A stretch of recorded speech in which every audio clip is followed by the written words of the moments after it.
Ever wondered how the man who discovered America was like as a child? We're diving into the enigmatic story of Christopher Columbus, a tale that begins in the bustling city of Genoa, Italy, during the mid-15th century.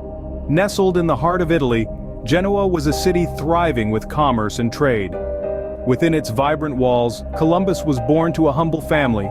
His father, Domenico Colombo, worked tirelessly as a wool merchant to provide for his loved ones. It was a simple life, far removed from the grandeur and adventure that would later define Columbus's existence. Columbus's childhood was steeped in the ordinary.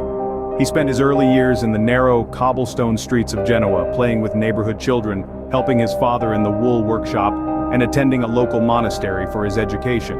Here, the seeds of curiosity were planted in his youthful mind, as he learned about geography, navigation, and the world beyond Italy's borders. His fascination with exploration began to bloom during these formative years.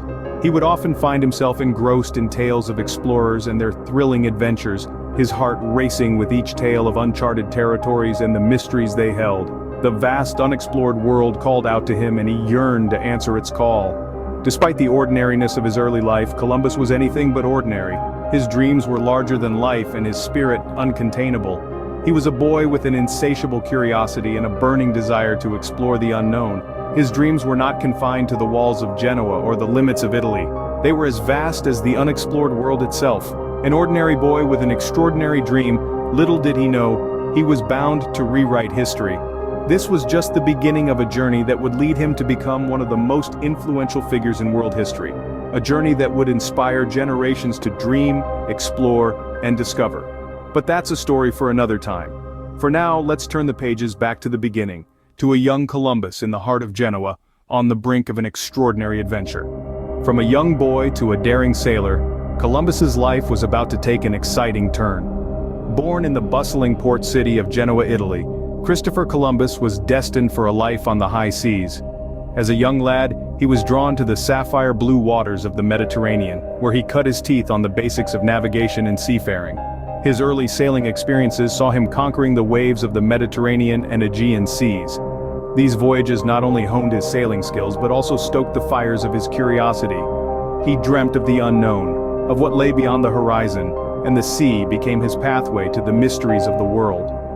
A significant shift in Columbus's life occurred when he moved to Portugal, a nation known for its maritime prowess.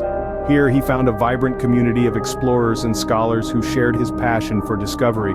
It was also in Portugal where Columbus's personal life took a momentous turn. He married Philippa Moniz Perestrelo, a noblewoman with connections to prominent seafaring families. Their union was blessed with a son, Diego, further intertwining Columbus's life with the sea. In Portugal, Columbus's interest in maritime exploration deepened. He spent hours poring over maps and charts, fueled by tales of Marco Polo's travels to Asia. Yet he was convinced that there was another quicker route to the east, a route that went west. This was a radical idea at a time when the commonly held belief was that the world ended at the edge of the Atlantic Ocean. But Columbus was not one to be deterred by conventional thinking. He believed in his vision, and with every crash of the waves against the shore, he heard the sea calling him. It was as if the ocean itself was whispering secrets of uncharted lands, promising glory and riches to those brave enough to venture into the unknown. The sea whispered secrets of uncharted lands, and Columbus was eager to uncover them. His destiny was calling, and the stage was set for one of the most daring voyages in history. What would you do if you were told your dreams were impossible? Columbus chose to sail into the unknown. How do you convince someone to believe in a dream that sounds like pure fantasy? This was the challenge Columbus faced as he sought sponsorship for his voyage. He believed there was a shorter route to Asia by sailing west, but this was a notion ridiculed by many. Despite countless rejections, Columbus didn't waver. He held on to his dream, convinced of its validity. His persistence eventually caught the attention of the Spanish monarchs, Ferdinand and Isabella. They saw potential in his audacious plan and decided to fund the voyage. Columbus was finally going to set sail, embarking on a journey that would shake the foundations of the known world. The voyage was fraught with danger and uncertainty. Columbus and his crew faced fierce storms, unreliable navigation, and the ever-looming fear of the unknown. They sailed on 3 ships, the Santa Maria, the Pinta, and the Nina. Each day brought them further from home and deeper into uncharted waters. The journey was long and arduous. Doubts started to creep in. The crew grew restless, their morale waning with each passing day. Yet Columbus remained steadfast, his unwavering belief in his dream serving as the beacon that kept them moving forward. Then, on the morning of October 12, 1492, a cry echoed across the Santa Maria. "Land ho!" rang out. The sight of land sparked a fervor among the crew. Their exhaustion turned into exhilaration. This was the moment they had been waiting for, the validation of their struggles. Columbus had done it. He'd led them across the vast expanse of the Atlantic to an unknown land, a new world. This wasn't Asia as he'd initially thought, but a completely different continent, unknown to the Europeans until then. They said it was impossible, but Columbus had just discovered a new world. Discovery is a double-edged sword, bringing both glory and conflict. This statement rings particularly true when we examine the impact of Christopher Columbus's voyages.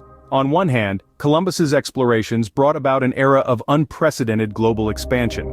He established new trade routes that connected Europe with the Americas, opening channels for the exchange of goods, ideas, and cultures. Exotic goods such as tobacco, corn, and potatoes made their way to European shores, transforming diets and economies. Concurrently, Columbus's voyages marked the spread of European culture across the globe. The Renaissance, a period of intellectual and cultural blossoming in Europe, found its way to the New World. European languages, religions, and traditions seeped into the fabric of the Americas, indelibly shaping its cultural landscape. Yet, the sword of discovery has another, darker edge. Columbus's arrival in the Americas signaled the beginning of the subjugation and decimation of indigenous populations. The indigenous people were made to labor in harsh conditions, their cultures were suppressed, and they were exposed to European diseases to which they had no immunity. This devastating impact is a tragic part of Columbus's legacy that must not be overlooked. Columbus's later years were marked by a fall from favor. Once hailed as a hero, he found himself embroiled in political controversies. Accused of mismanagement and cruelty during his governorship of the West Indies, he was arrested and sent back to Spain in chains. He spent his final years in relative obscurity, a stark contrast to the glory he once enjoyed. Columbus died in 1506, still believing he had reached Asia and not a new continent. His death was not marked by pomp or grandeur, but by a quiet end in a small town in Spain. A hero to some, a villain to others, Columbus's legacy is a complex tapestry of triumph and tragedy. His story serves as a reminder that discovery and progress can come at a heavy cost, a cost that should never be forgotten. How do we remember a man whose life was as turbulent as the seas he sailed? Christopher Columbus, born into obscurity in Genoa, Italy, rose to fame as the navigator who crossed the Atlantic, connecting the old world with the new. He was a man of vision and courage, driven by a relentless quest for discovery. Yet, he was also a man of contradiction, caught in the tumultuous currents of his time. Columbus's life was a tapestry of triumphs and trials. His voyages opened the door to the age of exploration, marking the beginning of sustained contact between Europe and the Americas. The exchange of goods, ideas, and cultures that followed his journeys significantly shaped the world we live in today.